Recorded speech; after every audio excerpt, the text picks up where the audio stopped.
Hello guys, welcome back to my channel. তোমরা এখন রিম্পা আর সুমনের ড্যান্স দেখে নাও, কেমন ড্যান্স করে ওরা। ক্লাসিক্যাল ড্যান্স করতে করতে মানুষ যখন স্টেপ ভুলে যায় তখন এদের মতো মাতাল ড্যান্স করে। খুব সুন্দর ড্যান্স হয়েছে। আমার তরফ থেকে 1 কেজি আটা ময়দা দিয়ে দেবো। তারপর দুজন ম্যাডাম একটু স্টাইলে হেঁটে নিচ্ছে, ভিডিও করতে হচ্ছে আমাকে।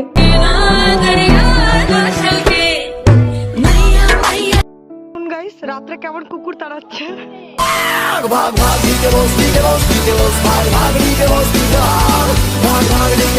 রিলস বানানোর জন্য সোনালি পুরো একদম কাছে ফ্যান নিয়ে নিয়েছে। এটা হচ্ছে রিলস বানানোর পদ্ধতি। যদি তোমরা না জেনে থাকো এর কাছ থেকে শিখে নাও এটা কেমন। তারপর আমরা রাতের খাবার খেতে এলাম। রাতের খাবার খেতে এসে অনুশ্রী কি বলছে তোমরা শুনে নাও। এই খাবার খেয়ে অনুশ্রীর কেমন লাগছে বল। এখন আমরা খেতে থাকি আর আপনারা চ্যানেলটি সাবস্ক্রাইব করতে থাকুন। দেখা হচ্ছে পরের মিনি ব্লগে। টাটা।